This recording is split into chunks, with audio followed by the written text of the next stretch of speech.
亲爱的朋友们，欢迎来到微光夜读。我高中喜欢的女生要结婚了，给我发来了请帖。婚礼当天，我特意盛装出席，想要给她留下最后的好印象，却在婚礼现场的门口听到了老同学们的调侃声：“哎，默默，你说高中时候那个追求你的穷小子会不会来啊？默默不是发请帖了吗？我赌100块，他肯定不敢来。记得当初他还是默默的舔狗呢，长得是不错，就是没钱，不然说不定默默和他都成了。”我将手中拿着的帕拉梅拉的钥匙放进了口袋里。接下来开始我们本期故事，记得点击订阅并开启小铃铛。为了这一次的婚礼，我特意推掉了一次重要的会议，却连会场都没走进去，就听到了老同学们对我的调侃声。想起大学时候他们若有似无地嘲讽我家庭的贫困，心中只觉得或许这一场婚礼根本没有人期待我的到来。直到沈默的声音响起，打断了他们越说越过分的对话。好了，你们别说了，说不定一会儿人就到了。沈默的声音一如既往的动听，我心中一软，我就知道无论时光过去了多久，他都不会改变的。然而还没等我推开那扇大门，我就又听见了沈默的下一句话：高中那会儿玩玩而已，谁知道他就跟个狗屁膏药一样，甩都甩不掉，还给我写信说什么我是他世界里唯一的光明，笑都笑死了。那封信我是不是给你们看过？那一刻，我只觉得自己浑身的血液都凝固了。我确实给沈默写过情书。高中时候的我，父亲创业失败，家里欠了很多钱，为了给爸妈分担压力，我主动找到了校长，希望可以在学校里找一份工作。校长也清楚我家中的情况，让我去了学校食堂分菜。虽然没多少工资，但我至少可以吃到食堂的剩菜剩饭，不至于饥一顿饱一顿的。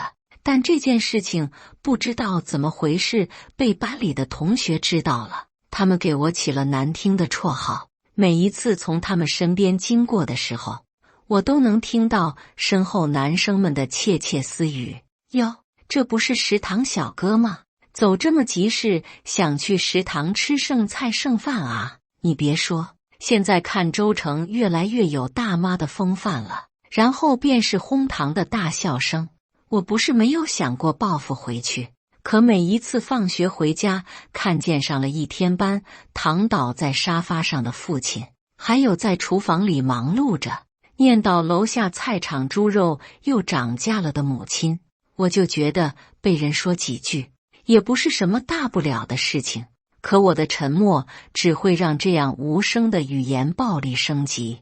不知道从什么时候开始，我的课桌上出现了油性笔写下的辱骂的话，他们将我努力生活的证据当作嘲讽我的理由。在他们的眼中，我是不配和他们坐在一个教室里的社会的底层人物，是身上沾满着饭菜味道的垃圾。可明明我每一天都会换衣服，每一天都会好好洗澡，可他们仍旧在我每一次路过的时候，夸张地捂住自己的鼻子，做出呕吐的模样。喜欢上沈默，是我在那样的黑暗时光之中所做出的唯一选择，因为沈默是唯一一个没有嘲讽过我的人。不仅如此，他还会在我生日的那天给我送上一份小礼物。虽然那礼物不过是学校门口的文具店里1块钱一支的黑色水笔，却被我珍藏了许久。可直到现在我才明白，原来那么一点点我珍藏多年不敢忘却的回忆也是假的。默默，当初你和顾安让的赌约是你赢了吧？什么赌约？我推开了那扇门，看着身穿婚纱的沈默站在人群的中间，像是被簇拥着的公主。她仍旧和高中时期一样的好看，一样的像是夜空中最闪耀的星星。我突然的出现让现场的氛围有一瞬间的凝固，但沈墨仍旧是最先反应过来的那位。他的脸上扬起了温柔而礼貌的笑容。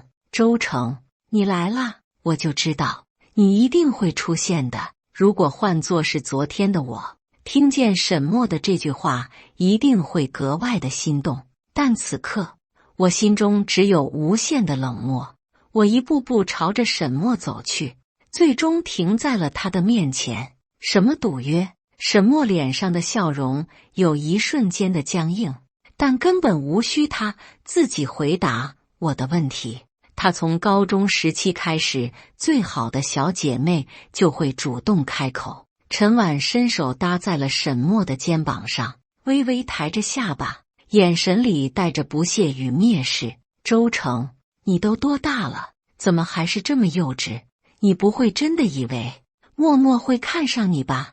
也不喜把脸照照镜子，你以为自己是什么东西？陈婉冷哼了一声，摇了摇头，故作大方道：行了，看在你今天来给默默送份子钱的份上，我就告诉你吧，当初默默接近你，只是因为他和顾安让打了赌，赌你会在多长的时间里对他动心。谁想到你的喜欢这么廉价，只是1个星期就抗不出了。我一直看着沈墨，妄图从他的脸上看出哪怕一丝一毫的愧疚，又或者是痛苦，可是没有。到了如今，沈墨也仍旧不觉得自己做错了什么。我少年时期的春心萌动，在沈墨的眼中，不过是一个证明他魅力的玩意儿罢了。陈婉，你这话就说错了。周成能拿出多少份子钱啊？爽朗的男声从门外响起，顾安让穿着笔挺的西装走了进来，他直接伸手将我推开，自己站在了沈墨的面前，然后拿出了一个红丝绒的盒子，打开，里面放着的是一条钻石项链。好看吗？是我送给你的新婚礼物。沈墨脸上方才面对我时的无动于衷，此刻立即被感动所取代。他眨了眨眼睛，看向顾安让的眼神之中像是带着绵绵的情意。我很喜欢，谢谢你。哎呦，要不还是得是我们顾哥，出手就是大方。当初要不是你出国留学了，今天要喝的就是你俩的喜酒了吧？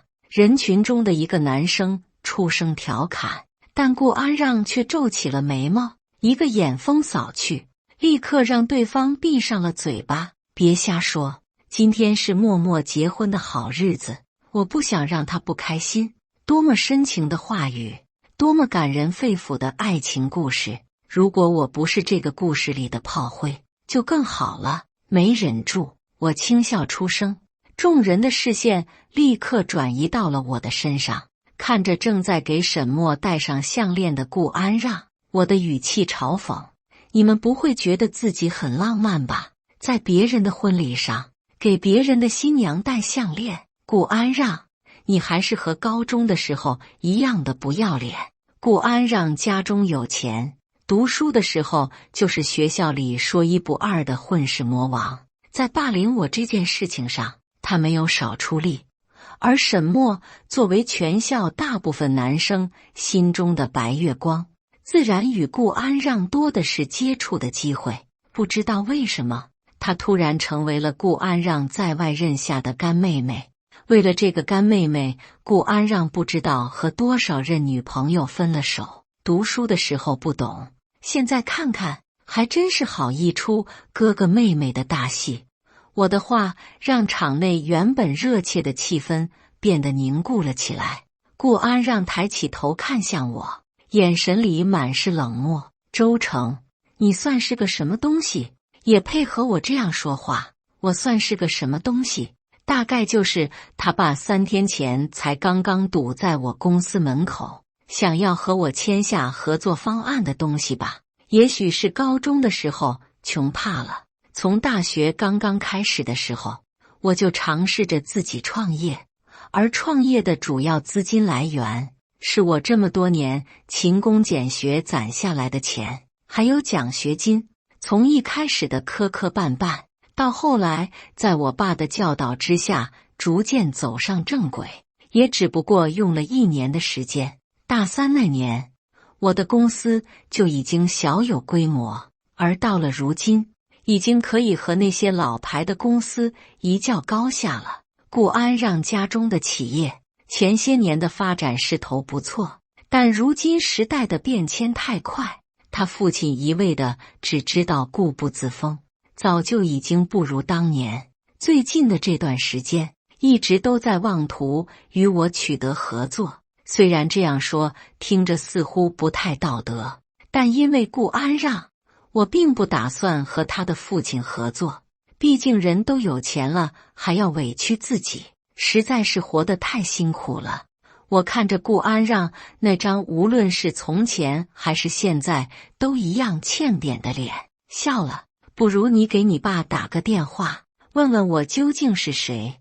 没想到顾安让笑得比我还要猖狂，他走到我的面前，伸手推了一下我的肩膀，眼神嘲讽，还打电话给我爸？怎么，你现在负责给我们家送饭啊？周成，这么多年过去了，你该不会还在食堂里分饭吧？顾安让的话让身旁的老同学们纷纷笑出了声。陈婉是笑得最夸张的那一个，他扶桌边上的椅子，擦干净了自己眼角的泪水，顺着顾安让的话继续说道：我说周成啊，大家都是老同学，知根知底的，你在这里和我们装，不累吗？就是说啊，装什么啊？谁不知道你是个什么东西？真是无语死了。现在参加个婚礼还要看人装逼。陈婉的话引起了周围人的附和声，我扫视一圈，将他们脸上的神情全部都看在眼里，嘲讽的、不屑的、鄙夷的，甚至有一些脸上还带着爽快的模样。因为自己生活的不如意，所以将愤怒发泄在别人的身上吗？这样的人和失败者又有什么区别？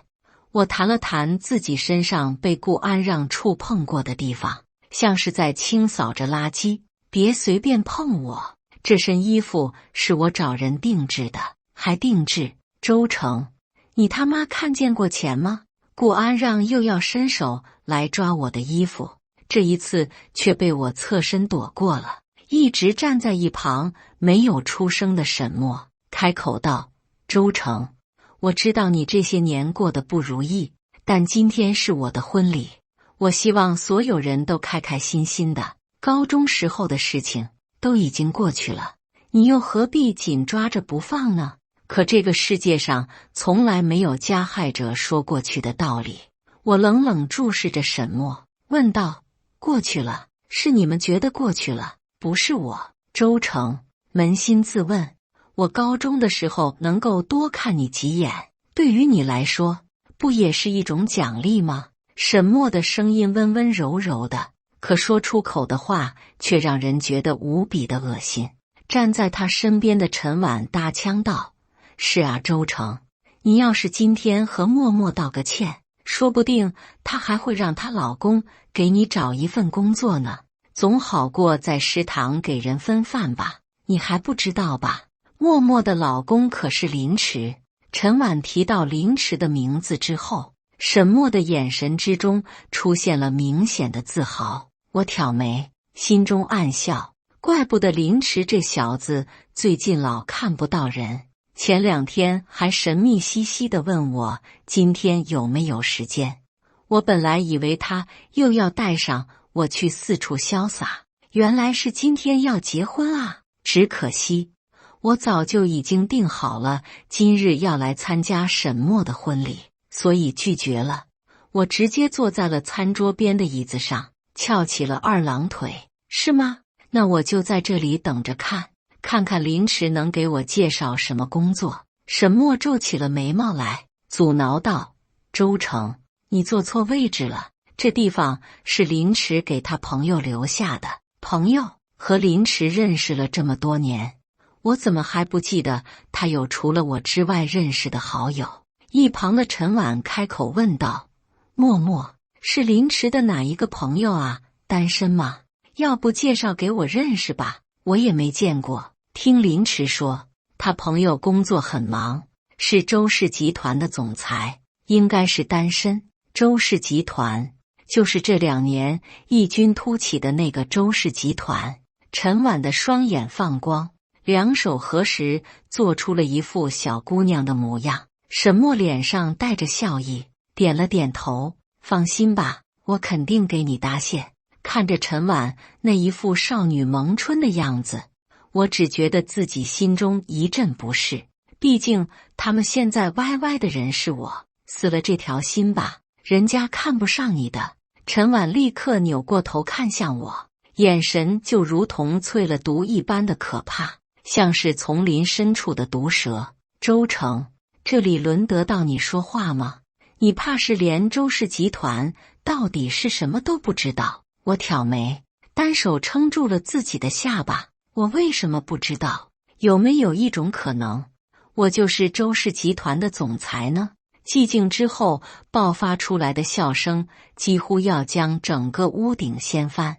陈婉的笑声尖锐而刺耳，还总裁？周成，你不会以为自己也姓周就可以攀上人家的富贵了吧？放心吧，等以后我成为了总裁夫人，倒是可以给你开一个月薪3000的工作玩玩。别说我没顾上老同学的情谊。陈婉的语气倒像是她现在已经成为了总裁夫人一般。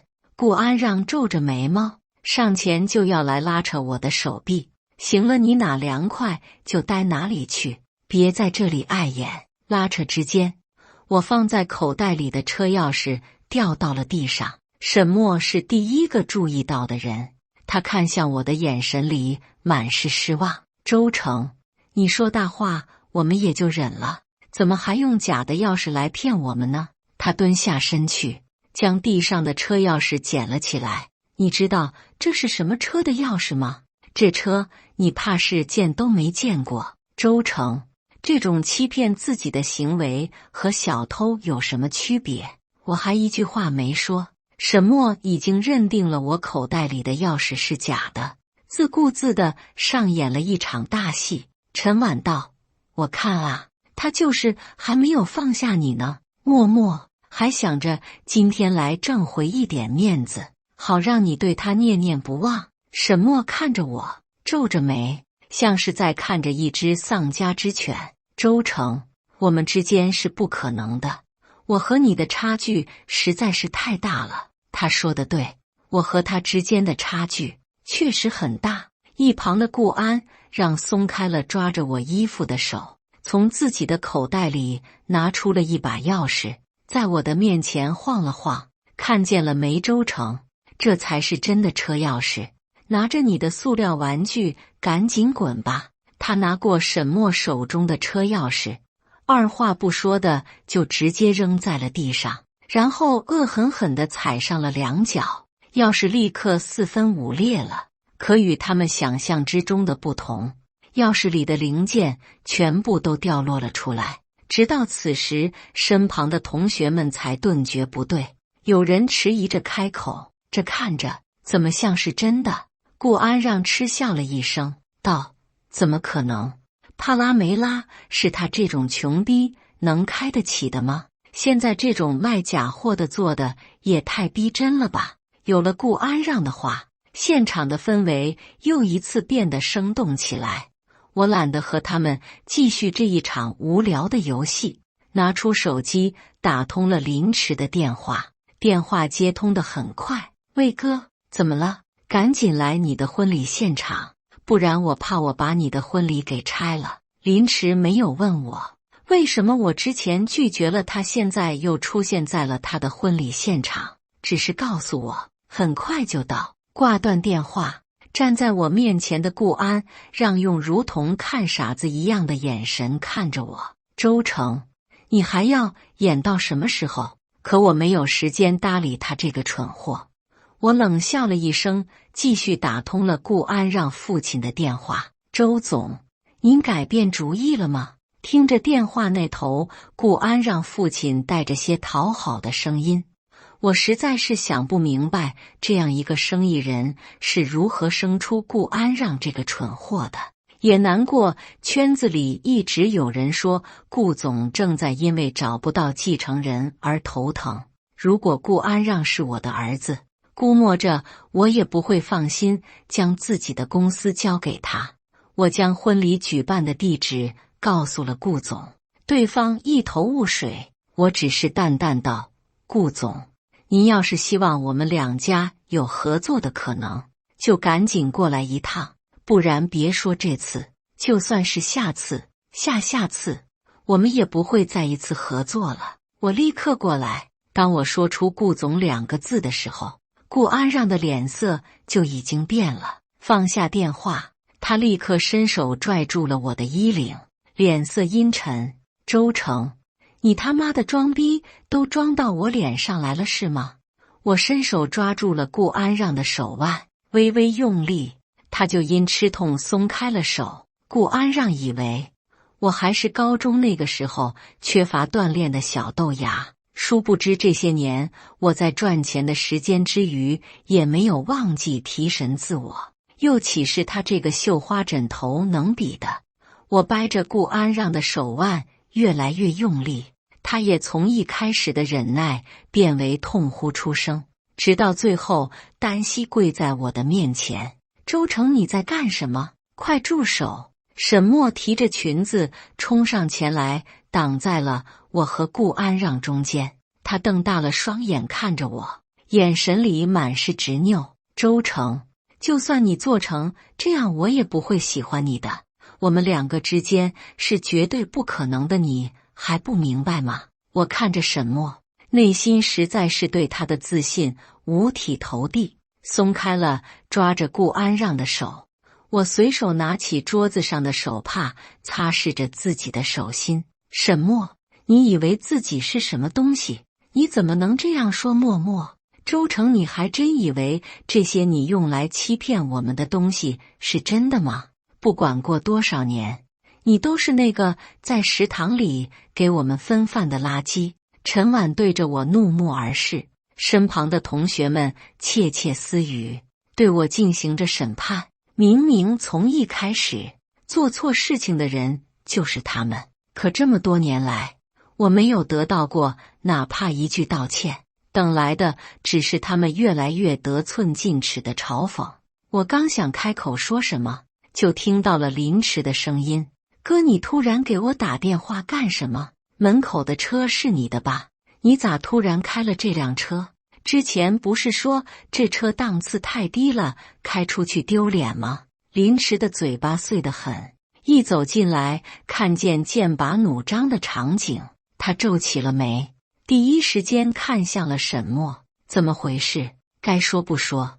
见惯了他平时嬉皮笑脸的样子，这突然板起一张脸来，竟然还真有霸总那味道。沈墨的脸色变得惨白，视线在我与林迟之间来回的扫视，估摸着是一下子拿不准我与林迟之间的关系，只能踌躇着开口：没事，我们老同学之间闹着玩呢。老同学？林迟偏过头看向我，眼神里满是疑惑。哥，你和沈墨是老同学？我怎么没听你提起过？这下子不仅是沈墨，就连陈婉的脸色都变得苍白起来。我勾唇浅笑，看向沈墨，没什么好提的，他觉得丢脸。林迟当即皱了眉，看向沈墨的眼神也不如一开始进来的时候那般柔和。丢脸？沈墨，怎么回事？也不怪林迟什么都不问就站在我这边。当初我认识林迟的时候，他恰好被无良的公司坑骗，如果不是我出手帮忙，他不仅拿不到自己应有的工资，甚至还要因为辞职而出一部分的违约金。后来在我的鼓励之下，林迟学着将自己的爱好转变为工作，到现在已经是一家游戏公司的总裁了。他常说，如果没有我，就没有他的现在。我不喜欢用从前做过的事情道德绑架林迟，当初选择帮他，也不过是因为林迟那天茫然无光的眼睛，让我看见了我自己。可如今，我却格外的感激当初的自己，不然的话，我又怎么能欣赏到沈墨现在的眼神呢？他强颜欢笑着，看向我的目光之中带着些哀求。周成开玩笑的，对吧？周成。沈墨的眼神之中甚至泛起了点点泪光，可在我如今的眼中，这样的泪光毫无用处。我只是带着笑意，随意道：“玩笑？我可不觉得是玩笑。毕竟刚刚你是怎么说的来着？啊，你说我可别把自己也骗了，还说你和我不是一个世界的人，还说让林迟给我找一份工作。”我扭头看向林迟，问道：“怎么样？觉得我能在你的公司担任什么职位？”林迟一愣，摆了摆手：“别闹了，哥，要不是你，我现在哪里能开这个公司？再说了，你堂堂总裁，还需要我给你找工作啊？总裁，你真的是周氏集团的总裁？”陈婉颤颤巍巍伸出一根手指指向我，语气里满是不敢置信。我看向他，轻笑了一声：“我刚刚不就说了吗？你没戏。”他的身体因为巨大的打击而微微晃动，最后倒退了2步，一屁股坐在了身后的木凳上。林迟就算是个傻子，看见眼前的一幕，也已经明白过来刚刚究竟发生了什么，更别说我曾在喝过酒之后与他提起过当年读书的时候发生过的事情。那个时候的林迟拍着胸脯和我保证，如果让他遇到了我的老同学，肯定替我报仇。而今他看着沈墨，语气冰冷：“我哥对我有巨大的恩情，沈墨，我之前就告诉过你，我什么都能不和你计较，唯独我哥，你不能对他有半分的不尊重。但现在你不仅没有做到，甚至还嘲讽他。”沈墨似乎已经猜到了林迟接下去要说的话，他慌乱摇着头，想要上前抓住林迟的衣角，却被对方直接躲开了。“林迟，阿迟，你不能这样对我的。我不知道周成就是你的朋友啊。”我耸了耸肩，在边上煽风点火：“我说过的，是你自己不相信而已。就算他不是我哥，你也不应该这样嘲讽一个人。”“沈墨，我对你看得够清楚的了。”林迟冷眼看着面前的美人落泪。我想，我们之间的婚礼也没有必要继续下去了。我也没有想到林迟会直接拒绝和沈墨结婚。听到他的话，颇有几分惊讶。而沈墨闻言，直接瘫坐在了地上，他的肩膀耸动着，泪水从他的眼角滑落。可到了此时，现场却没有一个人敢上前安慰他，所有人都屏气凝神地蜷缩着，唯恐被我惦记上，想起他们刚刚嘲讽我时的画面。除了一个人，顾安让。他走上前去，将身上的西装披在了沈墨的肩膀上，眼神里满是爱意：“别怕，默默，我娶你。”哦吼！我看着深情对视的二人，拍了拍身侧人林迟的肩膀：“哥们，没事。我说你头顶还是黑的，你信吗？”林迟偏过头，无奈地看了我一眼，眼神像是在问我信不信。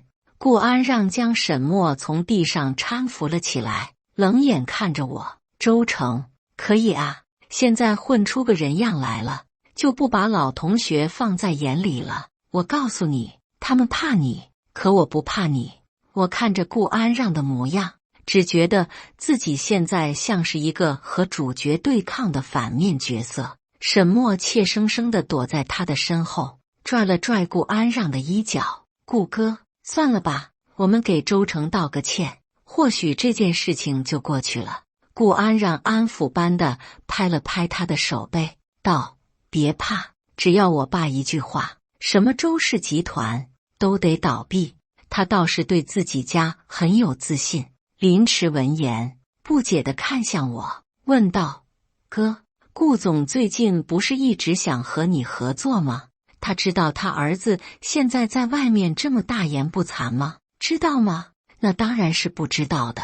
林迟的声音不算小，顾安让听完却不屑地冷笑了一声：“找他合作，装逼也不是这样装的。谁不知道我们顾氏是很早之前的老牌企业了？你虽然现在也是个老板，但和我们家还是……”顾安让的话还没说完，就听见门口传来了一声中气十足的怒吼：“混账！谁允许你和周总这样说话的？”所有人都朝着门口看去，就看见胸口的领带都还没有完全系好的顾总，扶着门框喘着粗气，但看向顾安让的眼神却像是想要将对方直接吃进肚子里才算是解气。顾安让看傻了，呆呆开口：“爸。”顾总大步朝着我们走来，一巴掌打在了顾安让的后脑勺上：“你还知道我是你爸？谁允许你和周总这样说话的？”我看着顾安让捧着自己头龇牙咧嘴的样子，内心啧啧称奇，还真是老当益壮。这样看着，顾氏集团至少近几年都是不会换人的。顾总打了几下之后，也算是解了气，扭头看向我，脸上的笑容带着些尴尬：“周总，实在是不好意思，我这之前忙着赚钱，都没能教好自己的儿子。”顾安让看向我的眼神就像是在喷火，我的嘴角带着玩味的笑容，悠悠开口道：“顾总，您的儿子似乎对我很是不满啊，让我很忧心，我们两家的合作到底能不能顺利展开？”顾总立刻转过头看向自己的儿子，一脚踹在了顾安让的小腿上：“你他娘的，谁让你这样看周总的？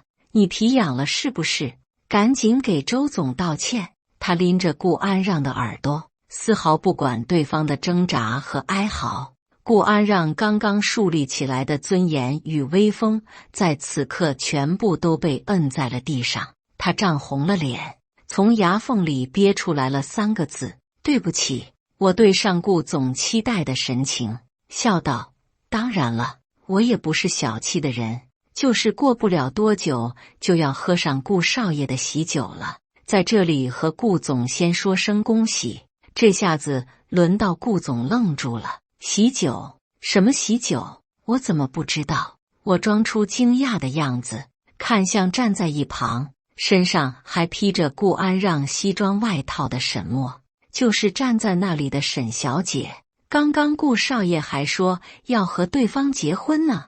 顾总顺着我的目光看去，眼神一看到沈墨身上的婚纱，就立刻皱起了眉，二话不说的就又给了顾安让2巴掌：“老子给你脸了是不是？什么货色都想往家里带？你他娘的以为我们家是垃圾收容所？”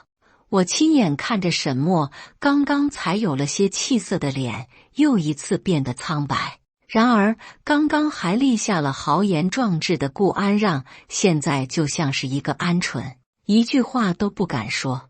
顾总打得满头大汗，也打累了，从自己的包中拿出了那份合同，小心地递到了我的面前：“周总，您看这。”其实说实在的，与顾家合作对于我的公司来说并没有什么坏处，甚至可以以顾家为跳板去接触从前接触不到的那些老牌企业。可我瞧顾安让实在是太不顺眼了，手中的合同怎么看怎么签不下去。顾总啊，这合作呢，不是我不愿意谈，实在是顾少爷这个样子让我很担心和顾氏集团的长期携手共进啊。顾总的眼睛疼得亮了起来，他原本只是打算眼前的利益，听我说到携手共进4个字，哪里还管得上什么父子情深？周总您放心，我明天就把我儿子送到国外去，保证不会让他影响到我们之间的合作。这就是让顾安让不可能接触到他位置的意思了。爸，您说什么？顾安让不敢相信自己的耳朵，厉声问道。顾总瞪了他一眼，声音比顾安让还要响亮：你连人都分不清楚，还想要继承我的位置，是想搞垮顾氏集团吧？爸，他就是个小小的总裁而已，您凭什么？顾安让的话还没说完，就又被顾总打了。我听着他的话，轻蔑一笑，将合同盖了起来。顾总放心吧，我回去一定会好好研读的。他在顾安让说出了这样的话之后，也不敢继续与我讨论合同的事情，只得陪着笑。哎，好，那我等着周总的消息。顾总一边说着，一边拧着顾安让的耳朵往外走去。站在一旁的沈墨眼看着自己最后的救命稻草也离开了，连忙就想追上去，但奈何顾安让从头到尾都没给他一个眼神。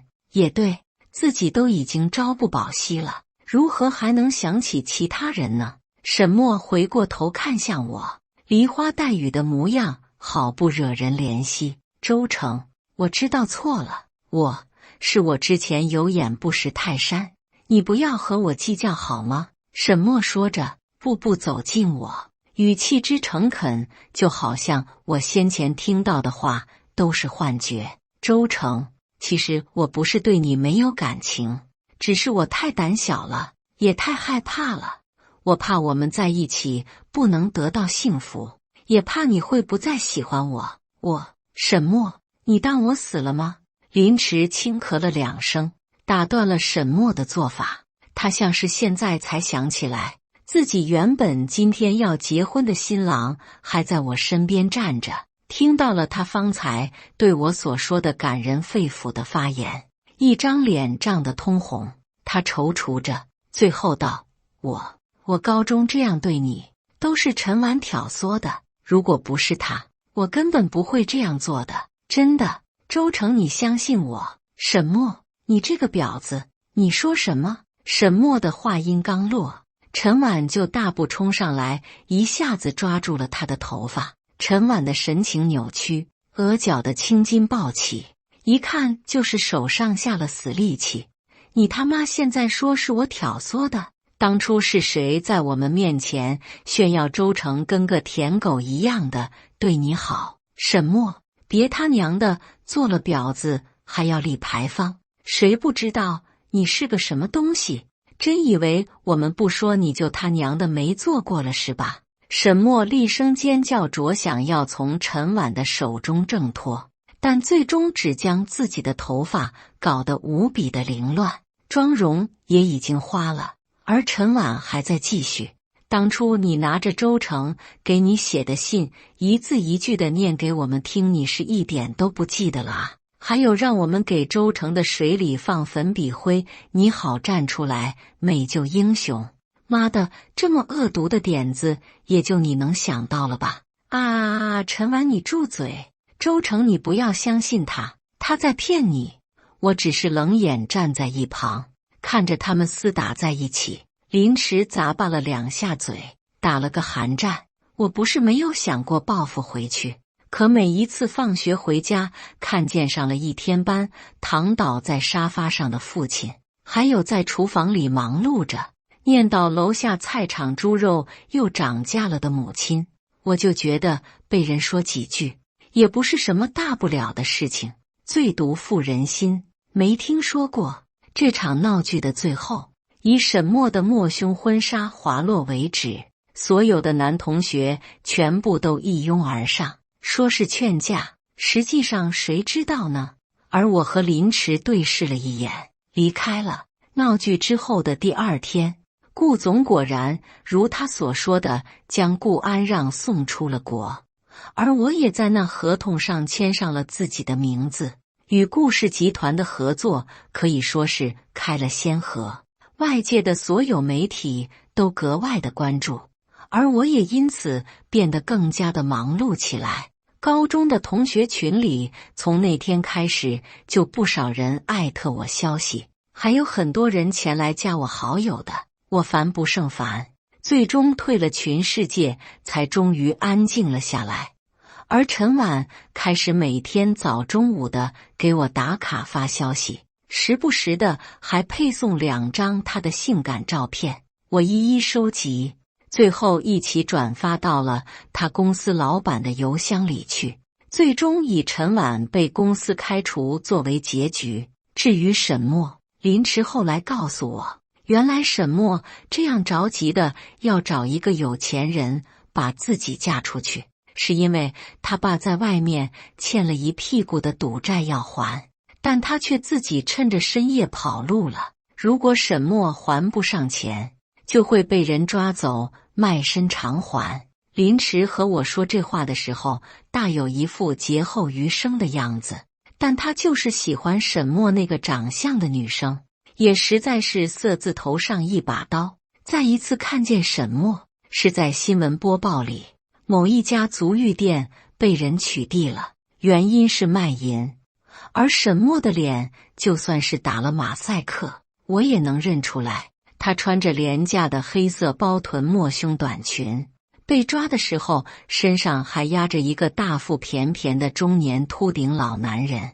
关掉电视机，我站在落地窗前，看向外面的灯红酒绿，只觉得自己放下了一个沉甸甸的包袱。哥，周末一起去法国出差啊？行，要什么女人？赚钱才是第一位的。感谢大家的观看，本期故事精彩吗？欢迎大家在下方评论区吐槽。如果你喜欢这类故事，记得点击订阅微光夜读，并分享给更多的人，这会对我帮助很大。再次感谢大家的观看。